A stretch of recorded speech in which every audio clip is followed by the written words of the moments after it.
मैंने अपनी दुल्हन का बिना घूंघट उठाए ही उसे जोरदार थप्पड़ मार दिया और फिर कमरे से बाहर निकल गया। अगले दिन मैं विदेश चला गया क्योंकि मेरे पिताजी ने मेरी शादी बिना मेरी इच्छा के करवा दी थी। 2 साल बाद जब मैं भारत लौटा तो एक बेहद खूबसूरत महिला ने दरवाजा खोला। उसके साथ एक छोटा बच्चा भी था।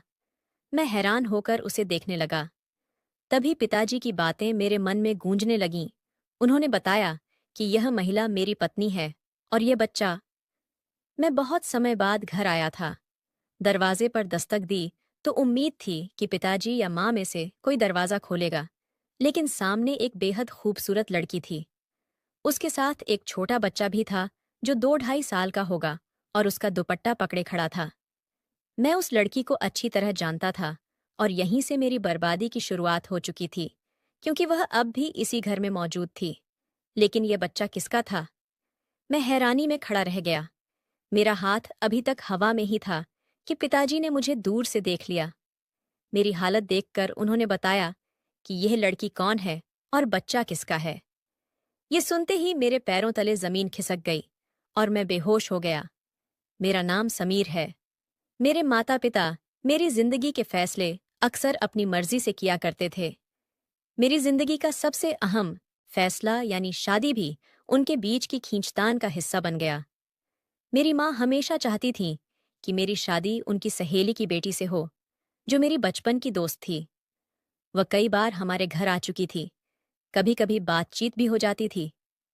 मेरी माँ को लगता था कि वह लड़की बहुत समझदार है, हमारे घर के माहौल से अच्छी तरह वाकिफ है और उनके दिल के बहुत करीब है। वहीं दूसरी ओर मेरे पिताजी चाहते थे कि मेरी शादी उनके करीबी दोस्त की बेटी से हो और वह दूसरे गांव में रहती थी।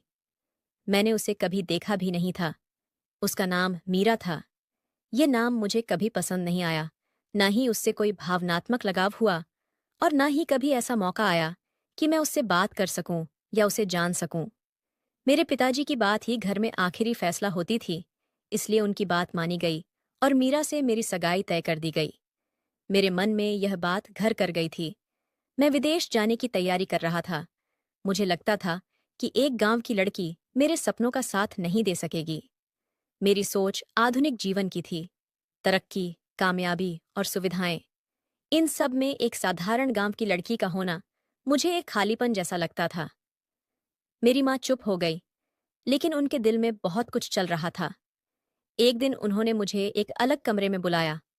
मुझे सामने बैठाकर बोली, बेटा तू मर्द है। अगर तुझे यह लड़की पसंद ना आए तो तलाक दे देना। मेरे चेहरे पर उलझन देखकर उन्होंने और सफाई दी। देख बेटा, तेरा बाप कभी भी मेरी सहेली की बेटी से तेरी शादी नहीं करेगा, क्योंकि वह हमेशा अपनी बात मनवाना चाहता है। एक बार मीरा से शादी कर ले, उसकी जिद पूरी हो जाएगी।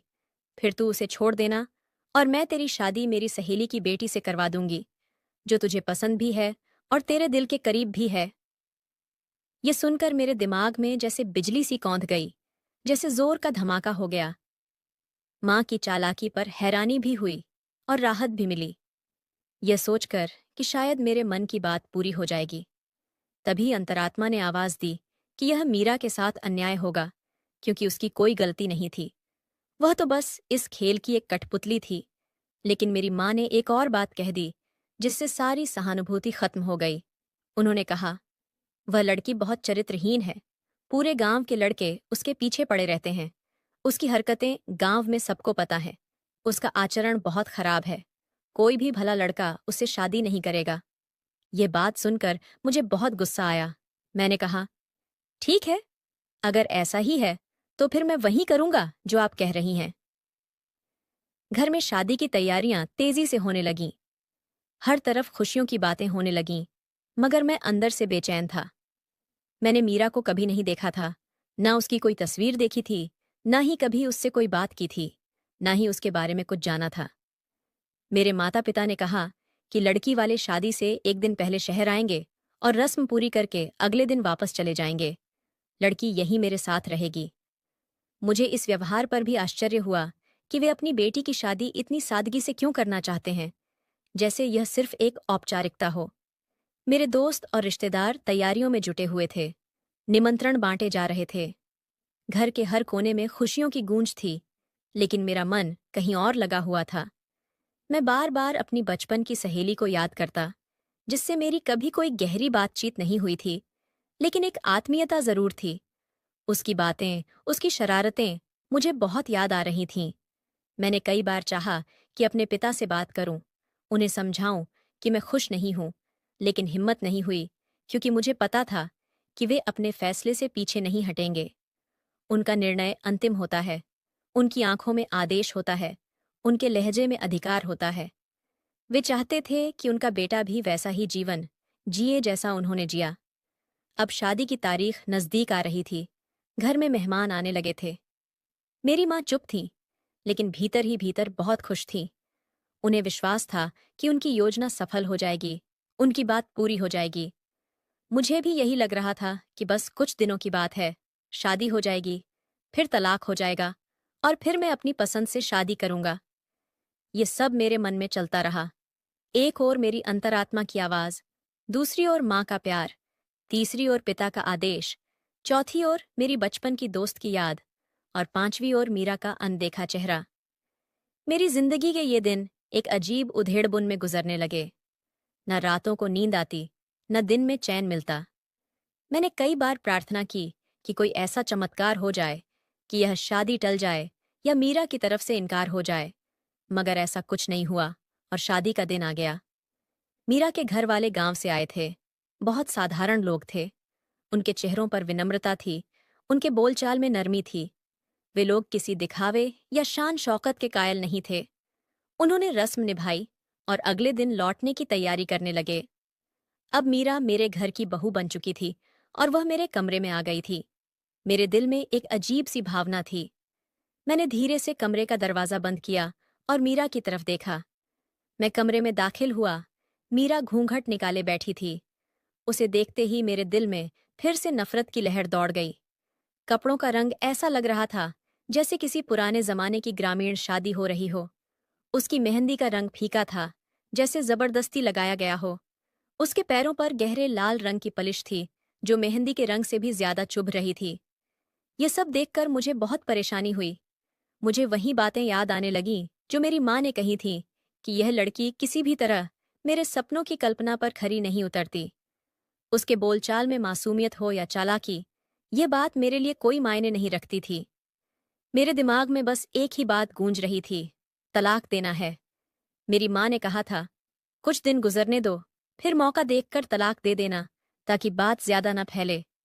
मगर मेरे भीतर जो तूफान था, वह किसी सब्र को मानने वाला नहीं था। मैंने सोचा, जब साथ रहना ही नहीं है, जब एक पल के लिए भी उसका चेहरा बर्दाश्त नहीं करना है, तो फिर इस झूठे रिश्ते की रस्म क्यों निभानी है। मैंने बिना कोई बात किए, बिना उसका घूंघट हटाए कह दिया कि मैं जल्द ही तुम्हें तलाक देने वाला हूं। वह एक पल के लिए जड़ हो गई। फिर उसके होंठों से एक दबा दबा सिसकता स्वर निकला। वह फूट फूट कर रोने लगी। उसकी सिसकियों में बेबसी थी, एक सवाल था, एक मातम था। लेकिन मेरे अंदर कोई नरमी नहीं आई। मैं चुपचाप दरवाजा खोलकर कमरे से बाहर निकल गया, जैसे कुछ हुआ ही नहीं हो, जैसे मैंने कोई जिम्मेदारी निभाकर खुद को मुक्त कर लिया हो, जैसे मेरे कंधों से कोई बोझ उतर गया हो। मेरे कदम बाहर की ओर थे। मेरी सोच अब आजाद हो चुकी थी। मेरे चेहरे पर कोई भाव नहीं था, मेरे दिल में कोई दुख नहीं था। मैं अपने कमरे में गया और दरवाजा बंद कर लिया। कुछ देर चुपचाप बैठा रहा, फिर फोन उठाया और अपने दोस्त को कॉल की। मैंने कहा, अब कोई रुकावट नहीं बची। अब मुझे बाहर जाना है, जल्दी टिकट का इंतजाम करो, अगली उड़ान से निकलना है। जब मेरे पिता को इस बात की खबर मिली, तो घर में जैसे तूफान आ गया। हर कमरे से चीखें सुनाई देने लगीं। मेरी छोटी बहनें डर गईं, मेरी माँ हैरान रह गई, लेकिन चुप रही, क्योंकि यह सारा योजना तो उन्हीं की बनाई हुई थी। उन्हें मेरे फैसले पर पछतावा नहीं हुआ, बल्कि वे संतुष्ट नजर आईं। उन्होंने सबको यही कहा कि लड़के का मन नहीं माना तो क्या किया जा सकता है। मेरे पिता ने मुझे कमरे में बुलाया। उन्होंने पहली बार मुझे गुस्से से देखा और पूछा, ये क्या तमाशा है। मैंने उनकी आंखों में देखा और कुछ नहीं कहा। उन्होंने फिर पूछा, क्या मीरा में कोई कमी थी। मैंने बिना सिर झुकाए कहा, वह मेरे साथ बदतमीजी से पेश आई। उसने एक ऐसी बात कह दी जिसे मैं सहन नहीं कर सका। मेरे पिता ने कहा, पहली रात ही कोई ऐसा करता है?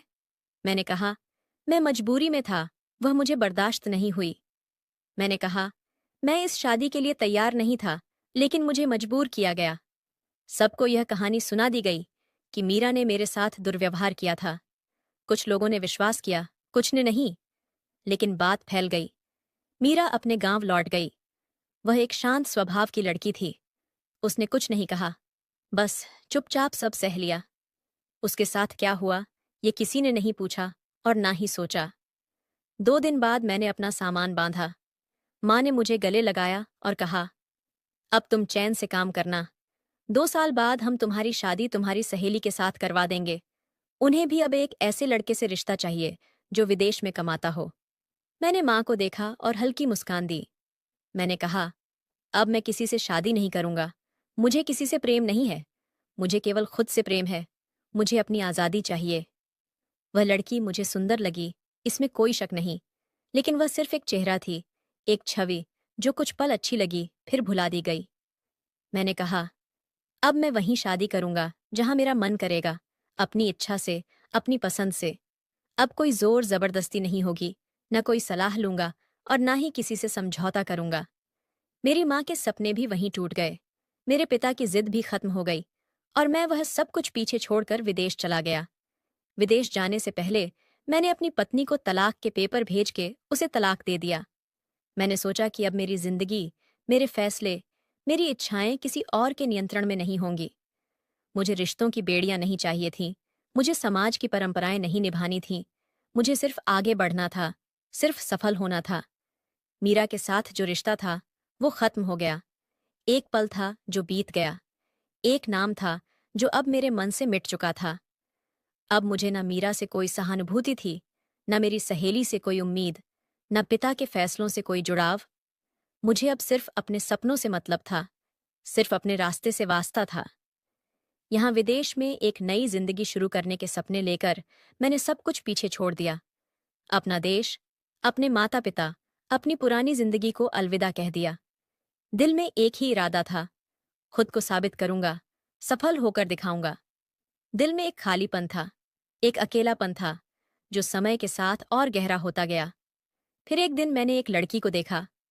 न तो वह मेरे धर्म की थी, न मेरी भाषा बोलती थी, न मेरे देश की थी, लेकिन उसकी आंखों में एक आकर्षण था, उसके अंदाज में एक मिठास थी। उसके साथ समय बिताना अच्छा लगने लगा। बातें करना, बाहर जाना, घूमना फिरना, सब कुछ जादू जैसा अनुभव हुआ।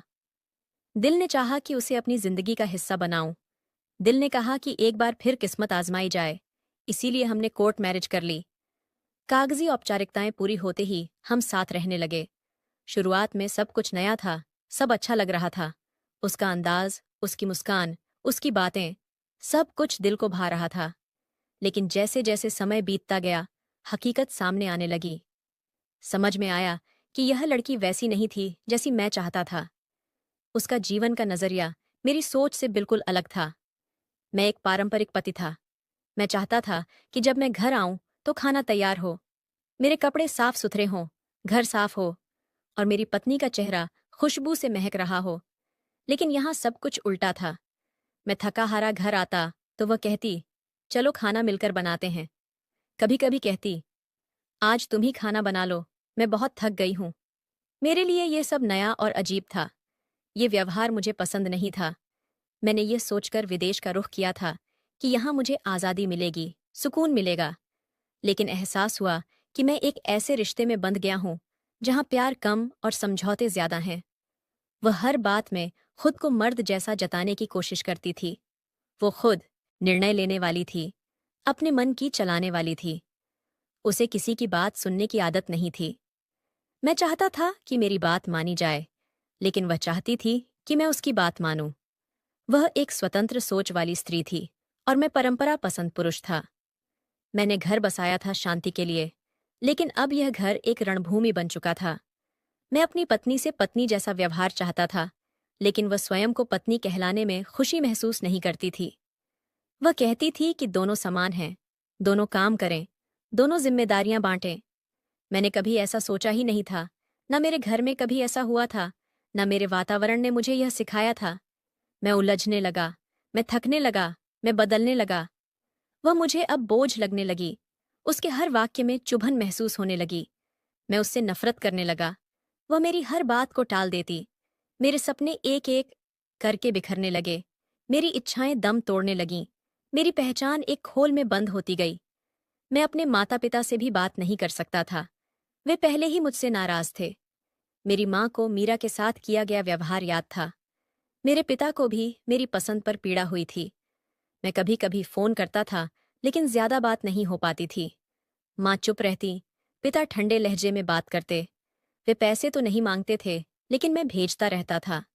पर वे उन्हें निकालते नहीं थे, जैसे मेरा अस्तित्व ही उनके लिए व्यर्थ हो चुका हो। मन में कसक बढ़ती गई। अपराध बोध दिल को काटने लगा। मैं सोचने लगा कि न यहाँ सुख है, न वहां का रह गया हूं। माता पिता को नाराज किया सुख के लिए, लेकिन सुख मिला ही नहीं। अब तो लगता है कि मैंने स्वयं से भी विश्वासघात किया। मैंने दर्पण देखा तो एक अजनबी चेहरा दिखाई दिया। वह चेहरा जो कभी सपने देखा करता था, अब निराशा में डूबा हुआ था। वह चेहरा जो कभी मुस्कुराया करता था, अब चुप्पी की तस्वीर बन गया था। मैंने उस लड़की से बात की। मैंने कहा कि हम साथ नहीं चल सकते। वह भी कुछ दिनों से यही सोच रही थी।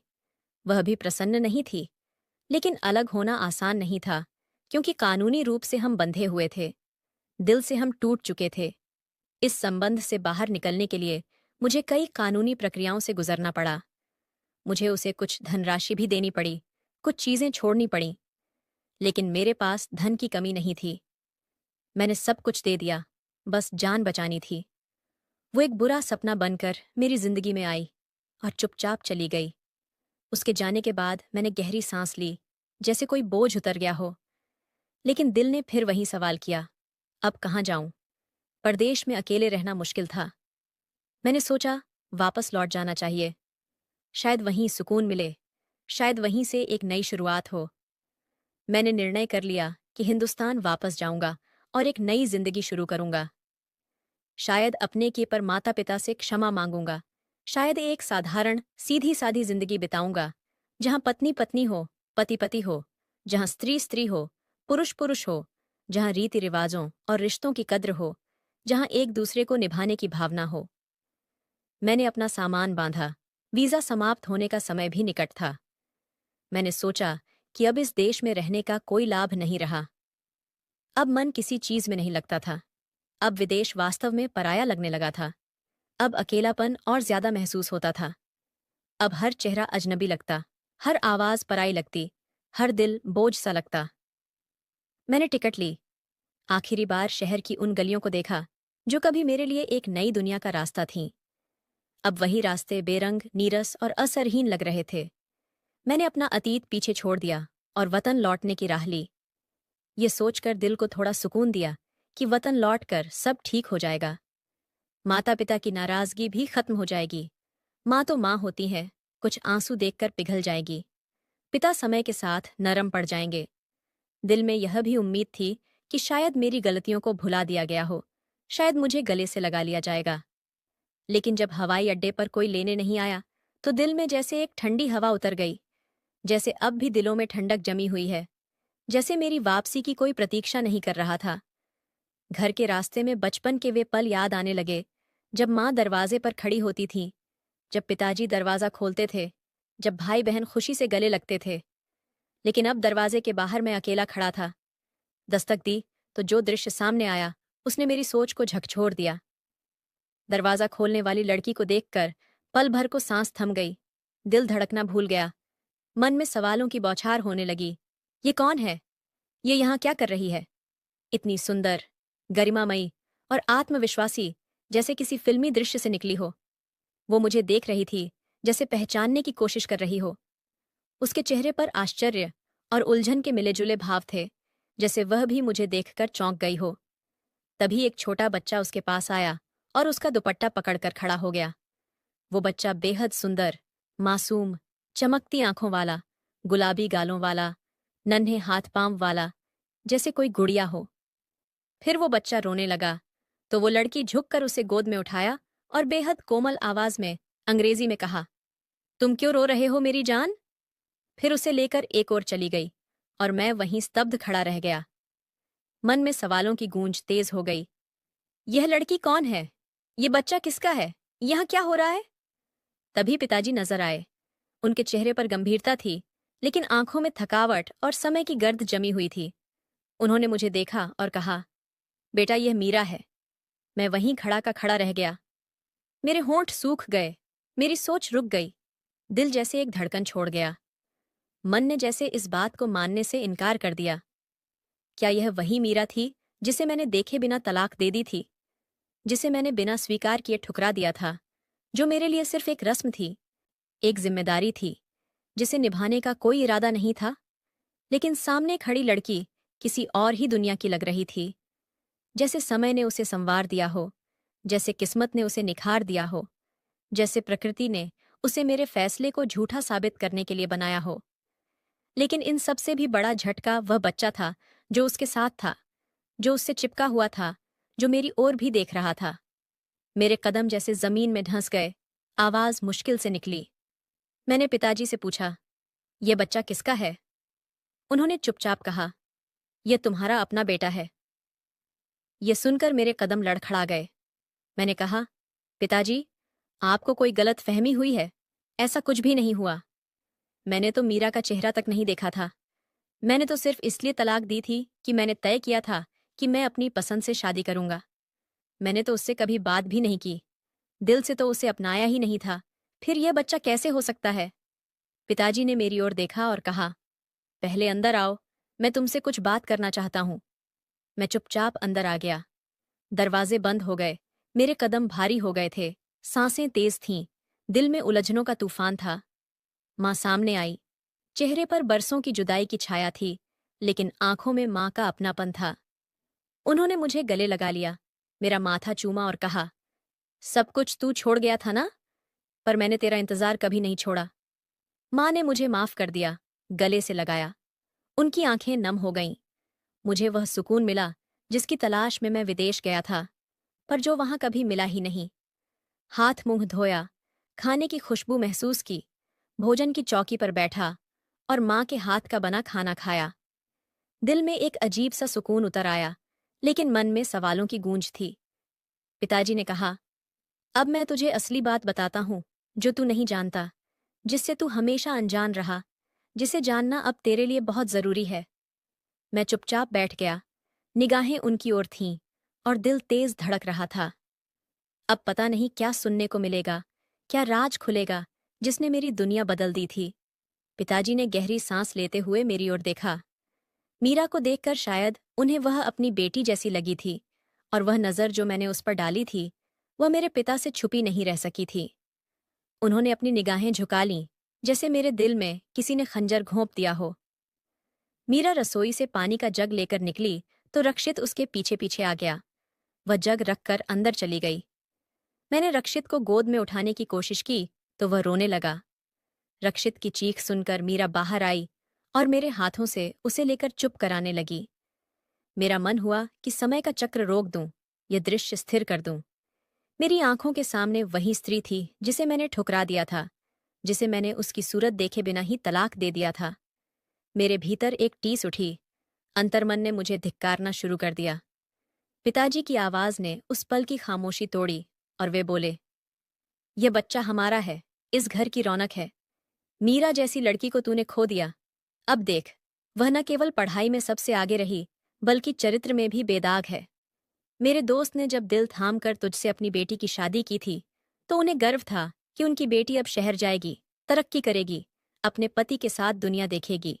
लेकिन तूने तो उसे कुछ भी देखने का मौका ही नहीं दिया। तूने एक पल भी धैर्य नहीं रखा और एक स्त्री को, जो कुछ समय पहले तक तेरे नाम से जुड़ी थी, बिना किसी कारण ठुकरा दिया। उसे बिना बोले ही अंधेरे में धकेल दिया। मीरा ने भी वह समय देखा है जब उसने रो रो कर अपने पिता की तस्वीर को भिगो दिया था। उसने वह दिन भी झेले जब लोगों ने उसे ताने दिए, उसे चरित्रहीन कहा, गांव की गलियों में उसकी निंदा की गई। लेकिन वह चुप रही, क्योंकि वह जानती थी कि यह उसके ससुराल की इज्जत का सवाल है। अगर वह बोलती तो उसके ससुराल वालों का सिर शर्म से झुक जाता। लेकिन उसकी चुप्पी ने सब कुछ कह दिया। हम सब ने जब उसे करीब से देखा, तब हमें अंदाजा हुआ कि उसके भीतर धैर्य का समंदर छिपा है। वह जब भी रात को सोने जाती, रक्षित को सीने से लगाकर आंखें बंद करती, तो उसकी आंखों से आंसू बहते थे। वो आंखें जो सारी दुनिया से अपने गम छिपाती थीं। हमने उसके दिल की हालत को जाना। वह हमारे लिए मां जैसी बन गई। वो मां जो कभी शिकायत नहीं करती, जो कभी सवाल नहीं करती। असल में यह बच्चा तुम्हारा ही है। मैंने तुम्हारी कोई भी राय लिए बिना अपने दोस्त की बेटी से तुम्हारी शादी करवा दी। तुमने उस लड़की से शादी तो कर ली, लेकिन तुम्हारा दिल कभी उसके साथ नहीं था। विवाह की पहली ही रात तुमने इतनी अधिक शराब पी ली थी कि होश खो बैठे। नशे में तुमने वह कर डाला जिसे आज भी सोचकर आत्मा कांप जाती है। तुमने मीरा के साथ जबरदस्ती की और अगली सुबह बिना कुछ समझे, बिना कुछ सोचे, विदेश रवाना होने से पहले तुमने उसे तलाक थमा दिया। तुम्हें शायद तब ये अंदाजा नहीं था कि एक नासमझी से उठाया गया कदम किसी की जिंदगी को कितना तहस नहस कर सकता है। मीरा टूट चुकी थी।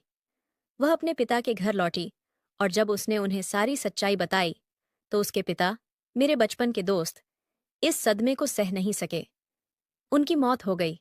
गांव में यह खबर आग की तरह फैली और मीरा को हर तरफ से तिरस्कार और तानों का सामना करना पड़ा। मीरा गर्भवती थी और लोग उसके चरित्र पर उंगली उठाने लगे। पर हमें पता था कि वह बच्चा तुम्हारा ही है, हमारे खून का हिस्सा। समय बीता और जब उस मासूम का जन्म हुआ, तब तुम्हारे छोटे भाई ने एक फैसला लिया। उसने मीरा से बिना किसी शर्त के विवाह किया। उसने कहा, इस घर की मान मर्यादा अब मेरी जिम्मेदारी है। उस दिन हमारे घर में जैसे सूरज की पहली किरण फूटी। हमने देखा था कैसे एक लड़की टूटी, फिर खुद को समेटा और एक बार फिर मजबूती से खड़ी हो गई। उसने हमारे बिखरे परिवार को फिर से जोड़ दिया। अब जब तुम लौटे हो, तुम चाहते हो कि सब कुछ पहले जैसा हो जाए। लेकिन बेटा, समय कभी पीछे नहीं लौटता। तुमने जिन रिश्तों को खो दिया, जो विश्वास तोड़ दिए, वे अब फिर से नहीं बन सकते। मीरा अब तुम्हारे अस्तित्व से भी दूरी चाहती है। तुम्हारा भाई साफ कह चुका है कि यदि तुम ज्यादा दिन रुके तो वह मीरा और बच्चे को लेकर चला जाएगा। हम नहीं चाहते कि रक्षित, जो अब हमारा पोता है, हमसे दूर हो। मीरा अब केवल माँ है, पत्नी है, बहू है और इन्हीं जिम्मेदारियों में इतना खो गई है कि तुम्हारे लिए उसके दिल में अब कुछ भी शेष नहीं। न प्रेम, न गुस्सा, न शिकायत। सब कुछ उस दिन समाप्त हो गया था जिस दिन तुमने उसे छोड़ा था। अब जो मीरा हमारे साथ है, वह एक नई मीरा है और तुम्हारे लिए अजनबी। मैंने माँ की आंखों में आंसू देखे, पिता के चेहरे पर कठोरता और अपने छोटे भाई की आंखों में स्थिर विश्वास। मीरा ने एक बार भी मेरी ओर नहीं देखा। मैं सोचता रहा, आखिर क्यों मैंने ऐसा किया? क्यों ठुकरा दिया उस लड़की को जो मुझे समझ सकती थी, सम्मान दे सकती थी? आज वह किसी और की है, मेरी भाभी, मेरे परिवार की शान और मेरे लिए बस एक परछाई जो कभी पास थी और अब बहुत दूर हो चुकी है। दोस्तों, कभी कभी एक गलती हमारी पूरी जिंदगी बदल देती है। जो फैसले हम अहंकार और जल्दबाजी में लेते हैं, वे ताउम्र पछतावे का कारण बन सकते हैं। इसलिए हर निर्णय सोच समझ कर लें और अपनों की बातों को नजरअंदाज न करें। तो दोस्तों, यह कहानी आप लोगों को कैसी लगी? लाइक और कमेंट करके जरूर बताएं और चैनल को सब्सक्राइब करना बिल्कुल भी ना भूलें। मिलते हैं एक नई कहानी के साथ। बहुत बहुत धन्यवाद।